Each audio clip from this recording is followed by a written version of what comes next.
What could you do to protect your pets if you're sick or injured? My product, Save My Pet ID tag, helps you ensure that your beloved pets are safe and well cared for, even when life isn't what you expect. I know a lot of professional pet sitters. Some of them I've actually trained in my Pet First Aid for You program for Pet First Aid. And some of them I've gotten to meet because I'm the editor of a digital quarterly magazine from a major pet sitting group called NAPS. Now, I always laugh when I say NAPS. I'm not talking like they're taking a snooze. It is NAPPS, and it stands for National Association of Professional Pet Sitters. And it turns out, pet pals, that both of my guests have played key roles in this all-volunteer organization. And I also picked them because they definitely illustrate the diversity of what a professional pet sitter is all about. We're going to start with Heather. Heather Branch owns Best Friends Forever Pet Services. You handle clients in cities around the LA area in California, right? Right. Yes. In the suburb, like what we'd call the Valley. The Valley, for sure.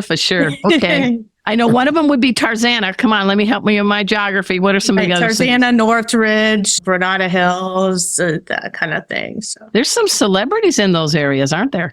Oh, there can be. Oh, she's tight-lipped. She's not talking. Okay. Yeah, I know Callie Coco from The Big Bang Theory lives in Tarzana. Oh, okay. Yeah. I think we should call her and say you need to hire Heather's team. Right. Okay. Absolutely. All right. And also, let's go to the opposite side of the country. And we have Joni Sullivan, and she teams up with Chris Jordan, and they are co-owners of Joan of Arc Pet Sitting. And you're near the county of Plymouth, Massachusetts, right? That I am, yes. So how is that different than LA? Well, there's a little less glitz. And I think probably I don't know, some of our income might be, some of the towns I take care of, their income might be the same.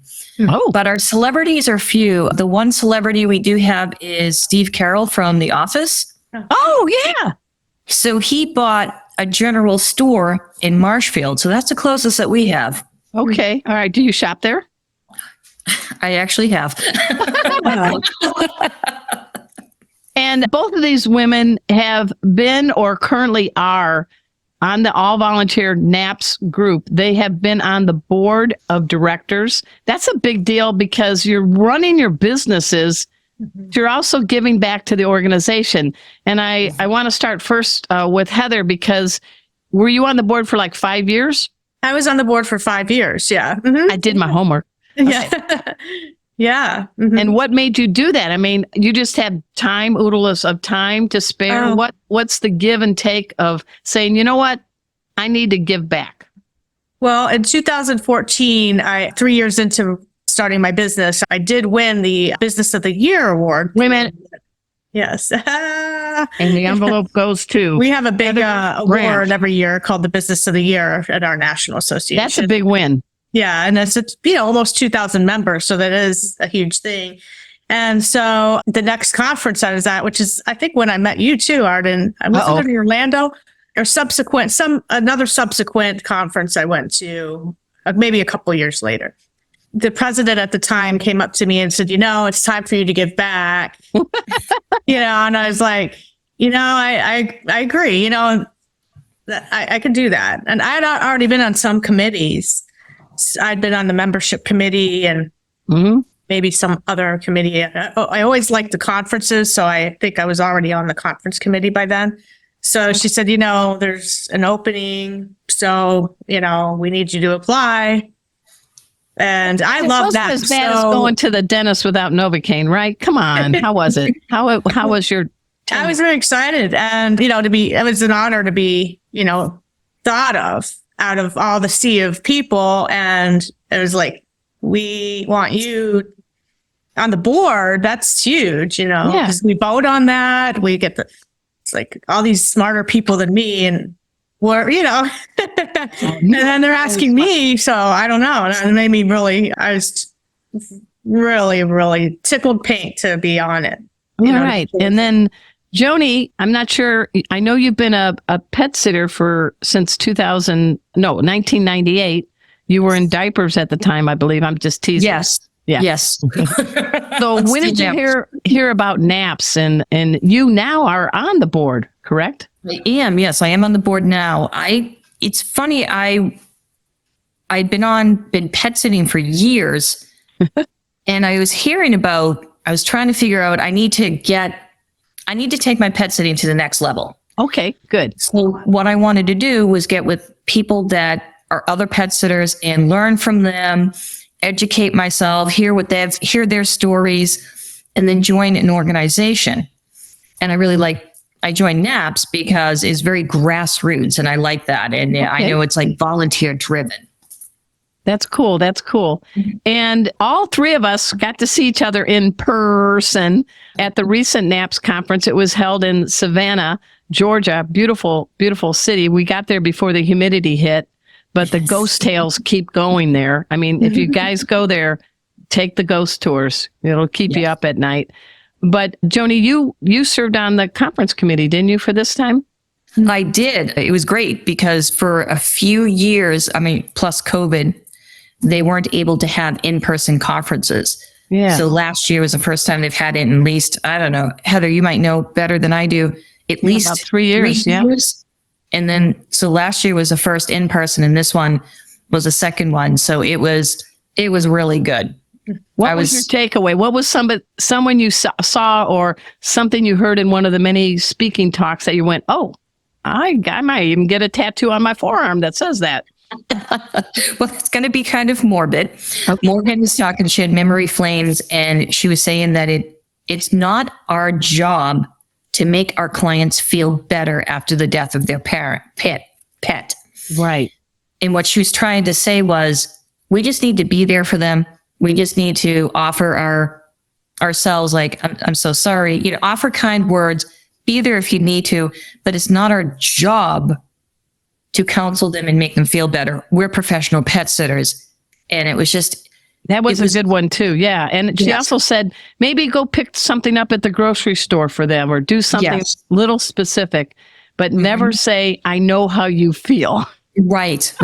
And part of it is we have to stay in our lane. Right. And we're pet sitters. We love their pets. So I thought that was a great way to put it, because pet sitters are so empathetic. Oh, yeah. No, it impacts you as well. Yes, absolutely. We're talking with two stellar professional pet sitters. They own their own businesses or co-own. We're talking with Heather Branch, and she's with Best Friends Forever Pet Services, based in near the LA area, the Valley for sure. Mm-hmm. And then we also have Joni Sullivan. She co-owns Joan of Arc Pet Sitting, and it's in the Plymouth County area of Massachusetts. We all saw each other face to face, which was really good. It was like a reunion earlier this year at the NAPS big conference held in Savannah, Georgia. And I want to ask you now, Heather, because I saw you paying attention to every speaker. What was one message that really resonated with you? There are so many, and this year's conference was, phenomenal, as they always are. And the pet sitting industry, the business of it, is just really evolving so much. And now, there's ways to run our businesses that are going to be easier for us to, even if it's automatically a text for somebody that left a message while you're out doing the pet sitting. Right. So one of the speakers and pet sitters that I know, Janie Buddick, started a new customer relationship management software. And she's in development of it. And I hear what she's saying, and she's talking about how we need to kind of keep our, blogging is important these days. Whereas before, maybe 10 years ago, 15 years ago, when we started, it's just sitting by the phone waiting. We didn't have to do all this writing and keeping up contacts and all this emails. But she's trying to streamline it, right? Right. To make it all in one place. So I really am listening to that a lot.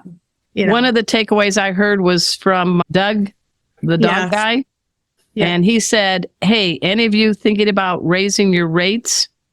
I mean, hiring someone before you hire a person, raise your rates. Oh, yeah. Mhm. And this gets to this question. You are professional pet sitters. You are licensed. You are bonded. You are certified. You're not the neighbor kid or some absent-minded person that comes into someone's home. So I want to get into that. So Heather, how do you describe that you are a professional, and why do people need to hire a professional, especially in 2024? Well, I have some personal experiences, number one, and it's Okay. pretty bad actually, but Oh. I just want people to hear that. And I, before I ever became a pet sitter, I didn't think I could afford it, to have a professional pet sitter. It just seemed like the price was even more than my plane ticket sometimes. And that was a long time ago, like in the early 2000s. But when I was younger and, but anyway, so I bring my cats up to a place where I used to live. It's a house with 10 people and the owner lives there and we're friends and the cats know the house and all that. And, I went on a trip and I came back and my cat Squiggles always got sad, or he always seemed kind of down when I would come back. But and that was just normal. But this time was different. And my friend said, he's really doing badly. And when I got home that night, I had to take him to an emergency vet. He had pancreatitis. And later on, I found out that one of his roommates gave my cat hot chili because he thought it would be funny. Oh my God. Because my cat would eat anything. And, that he and his buddies made this hot, That's they gave him horrible. chili, and my cat, I ended up spending $4,500 at the vet, way more than I would have ever spent for a professional pet sitter. Yeah. People would have been safe at home, and they were not safe at my friend's house. And it wasn't even my friend, it was his friend. Yeah. So there's a lot of things that you don't think about. And my cat passed away. I'm sorry to hear that. And that begs the question, it is worth the price for a professional pet sitter. My professional pet sitter is a member of NAPS, Joette White from Park City Pet Sitters in Dallas. What about to you, Joni? Give me an argument why you're worth what you are, because there's some things people may not realize. It's the quality that's involved. I always say, as you had mentioned before, that we're insured, we're bonded. And I'm part of a network here in the Plymouth County area. And we always talk about education is huge. Good. Every pet sitter that sits at that table is constantly getting educated. Sometimes they're dog trainers, whatever, and it's constant education. Let me tell you, when I first started pet sitting, as we said, I was in diapers, and the advancements they have made, before is just throw a big bowl of food on the floor and just walk out the door for a It's weekend. not that anymore. That's what I'm trying to get at. Yeah. Exactly. And I tell people that, your cat is both prey and predator. Your cat is not going to show they're sick until it's too late. But a pet sitter coming in is going to know. We ask questions like, how many lumps of urine does your cat produce in a day? How many poops does your cat produce in a day? And people are like, well, that's a weird question. And we say to them, but if your cat does 5 lumps of urine every day and they're only producing 2, we're going to take your cat to a vet because most likely there's a blockage. We're going to call you first and discuss it. So you are not only a professional pet sitter, I'm hearing you are also a poopologist. Yes, I take a lot of crap in my job. Yeah, well, it is the meet and greet, and people need to know we're in 2024 and our pets got us through COVID. They never changed the channel. They let us Netflix and do all that. Never spoiler alert. I think pets' value have risen in the household, including cats. I live with 4 cats and 2 dogs. And I'm telling you, let's talk about that because you know what to look for. And Heather, your training, you took training at the Animal Behavior College, one of the most reputable places. And tell us what your training was in.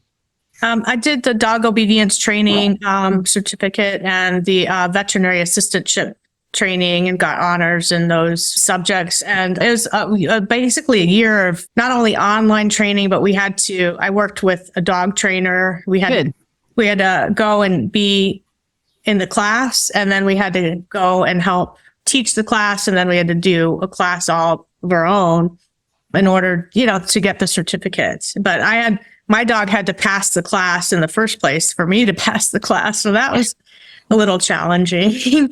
And then the veterinary assistantship, we learned a lot. And how to give medicine and things like that. Yeah, that was a lot of online studying and book studying. And then also I had an internship in the back of a vet office. Oh, so I cool. worked for 88 hours in the back of a vet office to learn all that, how to hold them or, different things. But I think some of the best training I've ever had was when I worked for my own professional pet sitter when I first started, and she had brought me on. And actually I learned more from her, mentored you? hands-on insulin injections and all that sort of thing, Yeah. Well, what we're hearing, folks, is that we've got 2 top-notch professional pet sitters from both sides of the country. And you're learning that it isn't just putting kibble in the bowl. There's pets that need medications, and you're being like a pet detective trying to figure out maybe there's some symptoms that we need to get some veterinary help. Thanks so much for making our tails wag by watching this guest interview from Arden Moore's Four-Legged Life. Four-Legged Life. Make sure to subscribe so you're up to date with all of our Four-Legged Life content. Four-Legged Life. Four-Legged Life.